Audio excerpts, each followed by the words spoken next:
Assalamualaikum warahmatullahi ta'ala wabarakatuh. Hordoftoota dhaamsa toltuu akkam nagaa fayyaadhaa isiniin jecha arraantana waa'ee miidhaa sukkaraaraa dubbanna. Sukkarri akkamii qaama keenya miidha?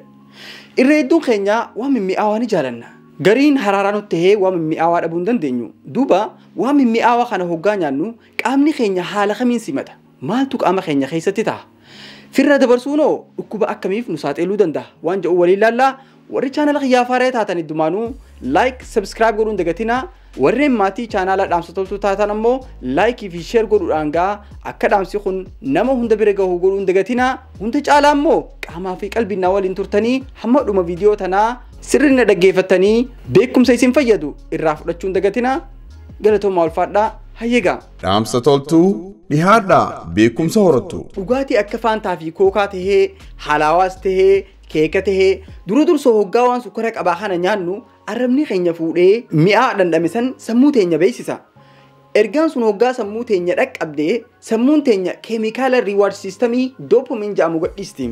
Dopamiin kun miira gammachuun nu kannee akka nutti tolu godhama. Hoggaa tana nutis nutti tola jennee waan mimmi'aawaa kana deddeebinee hedduu fudhanna. Hoggaa tana sukkarri kun akka nama diraaga fudhatutti haraaraa nutti tahuu jalqaba. Adeemsi kun ammoo lakkuma bubbuluun muudii keenya jijjiiraa dhufa. Gammachuun sanis badaa dhufti. Maaliif qaamni keenya yeroo hamma tokko booda waan addaabtu godhuuf yeroo hunda dabalataan nu gaafata sukkara kana. Duuba nutis hogguu dura nyaannu saniif nutti tolee xiqqoo booda dhabama. Xiqqoo booda dadhabbii addaa tana nu gadhiisa. Kun ammas miimoorii waa yaadattu gartee tana hubaa deema. Qalbiin akka waan tokko irratti xiyyeeffattee attenshina tokkoon gartee wahirratti hin xiyyeeffannee simiidha. Kun ammoo yeroo dheeraa booda Rabbi namatti hin godhini dhukkuba Alzheimer jedhamu gartee hawaa hunda nama irraanfachiisu tokko jira. Dhukkuba sanis saaxila. Saniifuu takkaffaa sukkara heddummeessuun akka sammuu teenya tana miidhaa deemu beekuu qabda.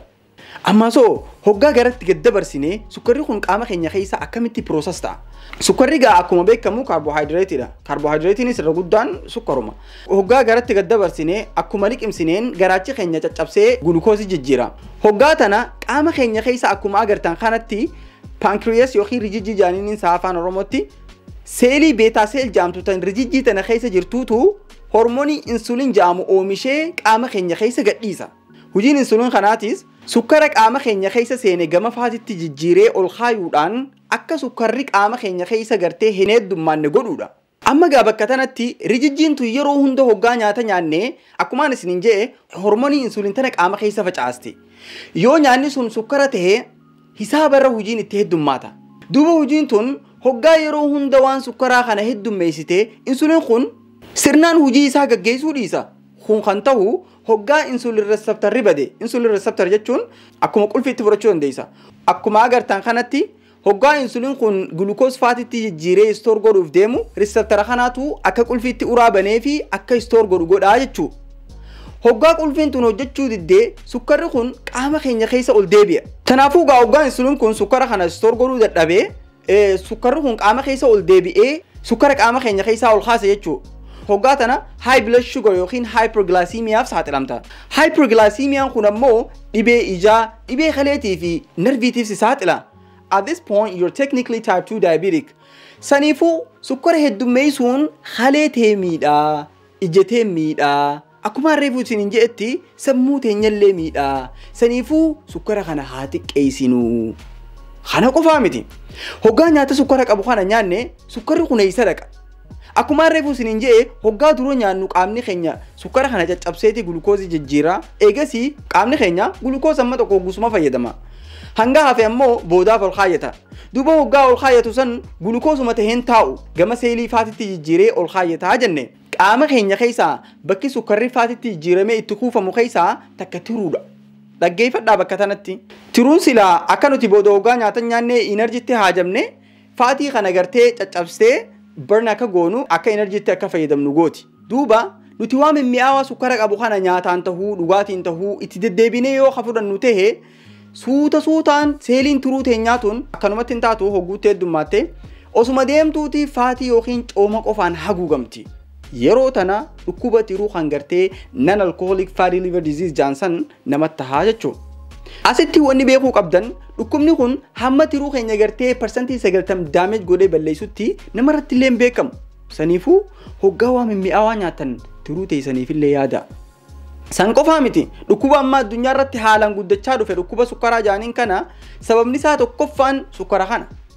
Gaafa kanatti hoggaa dhukkuba sukkaraa jennu waluma qabnee haa yaamnu malee dhukkuba sukkaraa gosa sadii jira. Tokko type 1 diabetes, kaan type 2 diabetes gosa lammaffaa fi gestational diabetes jaaniin kaan gartee dhalaa garaa qabdu qofatti dhufu. Inshallah kana bal'inaan irraa soona. Irra guddinaan gartee type 2 diabetes kana gartee addunyaa fixaa jiru.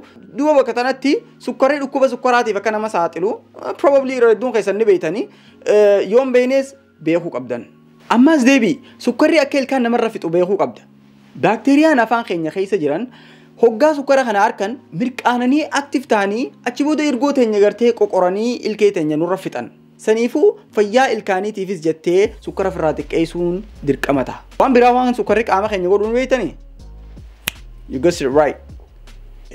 Sukkarri boorceelee nama baasa. Irra guddaan boorcee garaarratti nama boba'u kuni sukkara irraa kan dhufe. Amma hoggaan akkana jawgaa waan sukkara qabaatitti inuma hin dhihaatinaa jechaan jiru. Viidiyoo tana keessatti wanni inni isiniif ibsuu barbaade waan sukkara qabaa yoo heddummeessine ifumaaf matuma keenyaan akka ifi dhukkuba bitaa jirru beekuu qabnaadha. Saniifuu qiyaasumatti fudhachuudha. By the way qaamni keenya sukkara hedduun barbaadu. Dhiigni qaama keenya keessa jiru tilmaamaan liitira 5 taha. Duuba sukkarri isa keessa jirus giraama 4 qofa. Kana jechuun waanuma sukkara maankaa shaayii takka jechuudha. Duuba hoggaa tana sukkarri dilli nutii fi gurraaf oollu kun akkam ta'a? Kana gaa akkuma reefuun tana isiniin jedhe insuliin kanaatu gartee to'ata. Rabbiin gartee maashina addaa qaama keenya keessatti uume jira.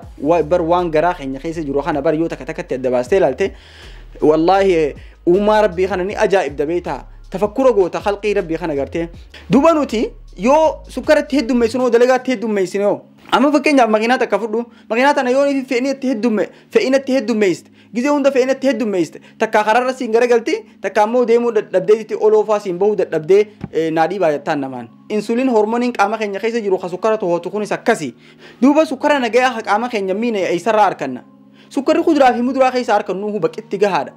Amma timaantiin mataan isaa sukkara keessaa qaba xiqqaatullee jechuudha. Shunkurtaan akkasi. Shunkurtaan giraamni dhibbi takka sukkara giraama 4.2 keessaa qabdi. Furuuta akka muuzaa fi maangoo fa'aa dhiisii dhugaanii beeytanii.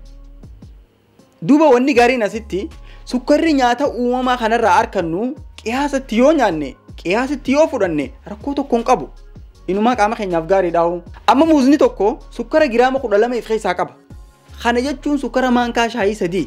Haa ta'u garuu furuutni vaayitaaminoota fi mineraalota fi gartee faayibar waan keessaa qabuuf sukkarri isaan keessa jiru rakkoo hin qabu. Faayibarri furuuta keessa jiru akka qaamni keenya dafee sukkara san xuuxee qaama keessa ol naman kaane gargaara. Sukkarri badaan kami refined sugar kajaaniin hagartee nyaatatti ida'an sukkara artifishaala akka karameellaa, keekaa, faantaa, kookaa waan kana fakkaatan hedduu jira gaa waan mi'aawaa ni beektan isinuu. Duuba bakka tanatti keessattuu namoonni kookaa fa'aa dhugudan kookaan tokko sukkara hangam takka akka keessaa qabu ni beektanii? Yoon isinii menee ajaa'ibdan. Xaasaan gabaabduun gartee kookaa takkittiin amma asirraa agartan kun xaasaan takkittiin tun qoftiin sukkara giraama 39 keessaa qabdi. Kana jechuun gaa sukkara maankaa 9 imagine sukkara maankaa 9 ati hoggamma shaayii dhugdu sukkara maankaa meeqaan dhugde? 2 moo takka moo 3 irra guddaan namaa 2 hanga 3 kanaan dhugaa jechuudha.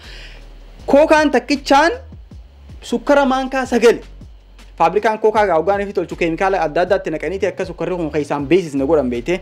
Inshallah waa'ee dhugaatii akka kookaa kanaa yoo rabbi jee inshallah irraa hin dubbadha. Kana mayoon keessa seenee hedduu raasoo viidiyoo tanaatu dheerata. Cuunfaa yaada wanni nanas keessatti isin gorsuu barbaade yeroo ammaa gartee yeroo wanni sukkaraa bakka hunda jiru bakka deemtu waan mi'aawaa adda addaa kana agartu kanatti sukkara kana hubannoo isaa gahaa harkattanii akkaanii fi gartee qiyaasatti itti fayyadamtan. Hubannoo dhabuurraan kan kee akkaanii fi gartee balaa adda addaatiif hin saaxilamne akka ifeedaniifi gartee dhukkubsataa keenyaas rabbi haa fayyisu fayyaa keenyaas walitti haa dhaabuu fi hayyigaa sagantaan irraaf qopheeffadhe tana fakkaatti. Inshallah sagantaa tanarraa akkaanii fi waan adda addaa barattan abdiin qabaa. Gaafii yoo qabaattan viidiyoo tana jalatti kommentiidhaan na gaafachuu dandeessanii. Inshallah fuulduraaf waan kana akkaan isiniif dhiyeessu yoonii fi hamilee qabaattanillee inshallah na beeksisa. Hayyigaa hamma viidiyoo biraatiin walitti dachaanu sukkara firraa xiqqeessaa. Wassalaamu alaikum. Nagayaan naa tura. Dhaabu. Viidiyoo tana Facebookaa fi bakka adda addaa irrattis share godhuun dagatin.